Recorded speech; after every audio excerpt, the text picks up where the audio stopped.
네, 반갑습니다. 하나 더 준비를 했습니다. 축월병하거든요. 내용은 이렇습니다. 상관, 배인, 상관, 합관 이렇게 되어 있습니다. 그런데 밑에 내용을 좀 보시면은 과부사주 이렇게 되어 있습니다. 과부라는 것이 사전적인 의미로 따지면은 남편이 사망한 경우가 바로 과부가 되겠죠. 우리가 이혼한 사람을 두고는 그렇게 말하지 않습니다. 좀 쉽지 않습니다. 우리가 이렇게 사주를 보더라도 이런 사주를 가지면은 이별인지 이혼인지 아니면은 사별인지는 사실 구별하기는 거의 불가능합니다. 사람마다 다 다르니까 그죠? 자, 어떤 경우인지 또 어떠한 삶을 살고 있는 그런 사주인지 한번 보도록 하겠습니다.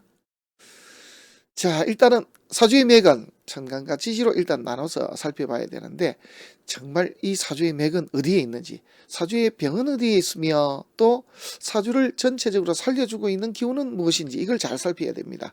그래서 사주의 병이 운에서 치유가 되면은 그때가 한마디로 발복을 하는 그런 시기가 되겠고요. 사주에 좋은 기운들이 무너지는 그런 때가 있다라고 하면은 삶에서 가장 어려운 고비기를 맞이하는 그런 때가 되겠습니다. 그래서 이 사주의 맥을 정확하게 짚는 것은 사주를 해석하는 데 있어서 가장 중요한 길잡이다 이렇게 말씀을 드릴 수가 있겠습니다. 자, 한번 보도록 하겠습니다. 축월병화 앞에 말씀을 드렸습니다. 오른쪽 한번 보시겠습니다. 과부 어려움 없이 잘 살다가 뭐 어린 시절 보면 임묘진으로 들어왔으니까 고생길이 없죠, 그죠? 왜? 상관인데 인이 들어왔으니까 상관폐인이 됐으니까 내 재주를 부모덕으로 학문덕으로 내줬습니다. 그렇게 살아왔던 사람인데 조금 일찍 사별을 했습니다. 이런 경우가 사실은 주위에 보면은 우리가 이혼은 참 많지만은 사별한 경우들은 좀 드물거든요. 그래서 충분히 우리가 공부를 해볼 만한 가치가 있는 명조다 이렇게 생각이 들어서 한번 올려봤습니다. 내용을 한번 쭉 계속 보시겠습니다. 상관폐인입니다. 상관인데 인을 이렇게 갖고 있다. 이게 이제 찰폐자니까 차고 있다 이런 뜻이죠. 우리가 문패 그러면 호패 뭐 이렇게 하면은 패가 이게죠. 폐용해야 된다. 이거는 차고 있어야 된다. 이런 뜻이 되겠지. 그죠? 자, 그런 의미입니다. 그래서 상관인데 인을 차고 있습니다. 상관은 내 아이디어 이런 말이 되겠고 또 함부로 행동하는 것 이것도 될 수도 있습니다. 그리고 보여주는 것 이것도 될 수도 있습니다. 그런데 이게 인이 됐다라는 것은 그러한 재주를 학문으로 보여준다. 이것도 되겠고요. 또 우리가 성정적으로 따지면은 급한 성정을 누르는 힘도 있는 사람 인이 이 상관을 누르니까 그죠? 그래서 급하긴 한데 그게 내면적으로는 있고 그래도 잘 이렇게 가꾸어진 그런 사람이다 이렇게 볼 수가 있습니다. 상관학과는 이거는 그야말로 끝장이 난 겁니다. 그죠? 상관경관 휘하백단 그러는데 상관경관이 돼서 깨지는 정도면은 우리가 얼마든지 치유가 가능하거든요. 예를 들어서 5월 경금인데 자수가 있으면은 자고충해버리면은 정말로 이게 큰일이 난 건 사실입니다만은 치유가 됩니다. 어떤 치유가 되냐면 축토가 들어오든지 해서 이 자수를 잡아버리면 오화가 살아나거든요. 안 그러면 모군이 들어와서 수생목 목생화하게 되면 통관에서 정관이 살아납니다. 그런데 만약에 이렇게 4월 신금인데 축토가 또 내지는 유금이 이렇게 합을 한 경우는 그야말로 우리 시쳇말로 빼도 박도 못합니다. 그래서 합거된다는 것이 얼마나 무서운지 모릅니다. 그래서 상관경관해서 이렇게 극충당하는 것보다 완전히 잡혀버리는 것이 더 겁이 납니다. 그 다음에 인이 상실이 됐습니다. 여기 보시면은 이게 이제 인이 상실이 된 경우고요. 그 다음에 양인의 뿌리를 두고 있습니다. 호락호락하지 않습니다. 그죠? 우리가 급제나 이렇게 양인의 뿌리를 두는 사람들 보면은 정말 어느 순간이 되면은 지고는 못 사는 사람들입니다. 고집도 세고 욕심도 많고 한데 급제보다는 양인이 조금 한 수 더 높은 사람이 되겠습니다. 자, 임진대운에 결혼을 했습니다. 이건 당연한 거죠. 왜냐하면 일제하고 합을 했으니까. 그리고 계사대운에 이혼을 사비를 했습니다. 그럴 수 있습니다. 왜냐 그러면 일단 기다리고 있습니다. 그죠? 상관격인데 천간에 정관이 뜨니까 상관이 정관을 때려버릴 수 있는 조건을 딱 가지고 있습니다. 이럴 때 이제 천간에서 금기운이 뜬다든지 하게 되면 이게 을목이나 간목이 맥을 못 쓰는 시기. 안 그러면 아예 세운에서 이걸 잡아가 버리면 이제 꼼짝없이 당하는 그런 결과가 나올 수가 있습니다. 그래서 이때에 사비를 했고요. 남편을 일찍 잃었습니다만은 남편이 조금 부를 축적하는 집안이 좀 좋았던 모양이에요. 그래서 부인이 사별하고 나서 남편이 하던 사업을 그대로 이어가고 있습니다. 현재까지. 그러니까 오랫도록 이어가고 있는데 너무 일찍 사별해서 그런지는 모르겠습니다만은 남자친구들은 간혹씩 있다 이렇게 알려져 있고요. 그런데 사업이 좀 부진하다. 그 이유를 이제 한번 살펴볼 필요가 있겠습니다. 자, 보십시오. 임묘진으로 들어온 거는 좋죠. 당연합니다. 왜? 자, 축을 병하니까. 그래서 상관격입니다. 여기에 제일 문제는 이거죠. 자축합입니다. 상관이 정관을 합해버리면은 그야말로 끝장이 난 것입니다. 귀가 없는 사주가 되는데 거기다가 좌우충까지 있습니다. 그래서 제가 이 첫 사주를 보면서 이래 되면 남자하고 인연이 없다라고 그렇게 이야기를 했는데 사별인 것까지는 솔직히 몰랐습니다. 자, 여기에서 이제 요렇게 인이 있으면은 내용이 좀 달라집니다. 왜냐하면은 어쨌든 요렇게 채용 관계로 보게 되면은 여기가 채죠, 그죠? 여기 채고 이게 용입니다. 여기가 이제 채가 되고 이게 용이 됩니다. 그래서 이게 12. 그래서 12번 돌면은 우리가 공전 한 바퀴죠. 태양 한 바퀴 돌고 오면은 1년이 바뀌고 하루가 한 바퀴 동그라미 한 바퀴 뺑 돕니다. 그러면은 하루가 바뀌는 것이죠. 이런 체계로 이제 만들어져 있습니다. 그래서 요거는 자전, 여기는 공전이 되겠습니다만은 그래서 채용 먼저 여기를 먼저 보고 그 다음에 여기를 봅니다. 좌우충이 먼저입니다. 그죠? 우선 그래서 이 축토가 묘목으로부터 이렇게 제어를 당하고 있는 중이기 때문에 이렇게 자축합이 이제 이루어지는데 방해를 좀 받긴 받습니다. 이렇게 모근으로 들어오게 되면 더더욱이 축토가 이제 맥을 못 쓰는 그런 시기니까 좋습니다. 그 다음에 이제 천간에 뜬 용신을 살펴보니까 어떻습니까? 개신기니까, 그죠? 이렇게 기토가 하나 딱 떴습니다. 당연히 용신이 무엇입니까? 라고 하면 이건 볼 것도 없이 상관이 용신입니다. 그래서 상관이 용신인데 이렇게 인들이 있기 때문에 상관 폐인이 되고 있다. 이런 뜻입니다. 내 아이디를 이렇게 글로도 써먹고 저렇게 글로도 써먹을 수 있는 사람이다. 이런 뜻이 되겠죠.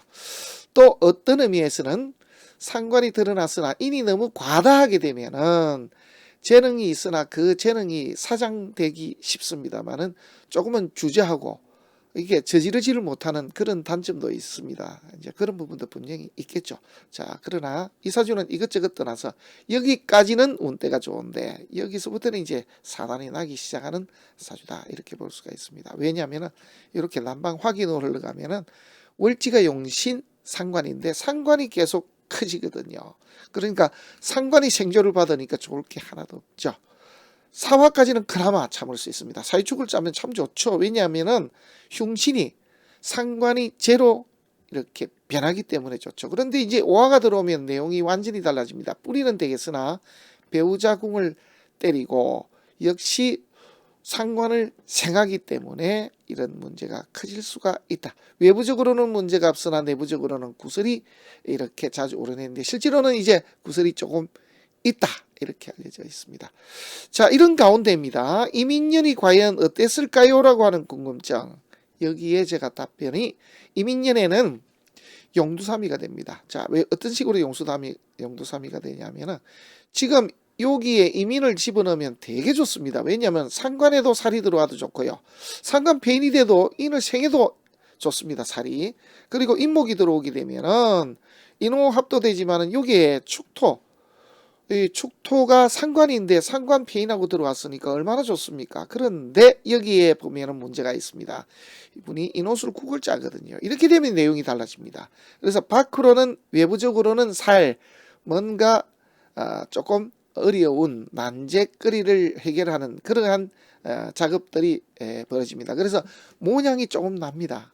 그래서 뭔가 자리도 하나 생기고 모양이 나긴 나는데 문제는 뭐냐면은 인호술 문서가 들어왔으나 급제라 문서 계약으로 인한 손상이 생기면서 그로 인해서 구설이 생길 수가 있습니다. 라고 했는데 실제로 2022년도에 뭔가를 하다가 손상이 많이 나고 그러면서 스톱이 된 그러한 일이 있다라고 이렇게 이야기를 합니다. 이렇게 온 겁니다.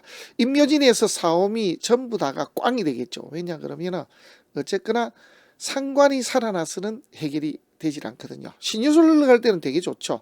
그런데 천간 모양은 조금 떨어집니다. 이렇게 병화 정화가 뜨게 되면은 상관이 살아납니다. 천만다행한 거는 살아나도 잡을 수 있는 게 이때는 하나 더 있는 것이 얼마나 좋은지 모르겠습니다. 그래서 말년은 좋을 수가 있는데 이 시절에 지금 임묘진에서 사오미 흘러가는 것은 결코 좋을 때가 아니다. 그래서 지금까지는 나름 편하게 잘 살아왔지만은 2022년도부터 해서 2027년까지 아마 나름 산전수전을 겪어야 되지 않을까 하는 그런 생각을 해봅니다. 자, 여기까지고요. 이제부터는 조금 입학생 홍보를 좀 하겠습니다. 자, 입학안입니다.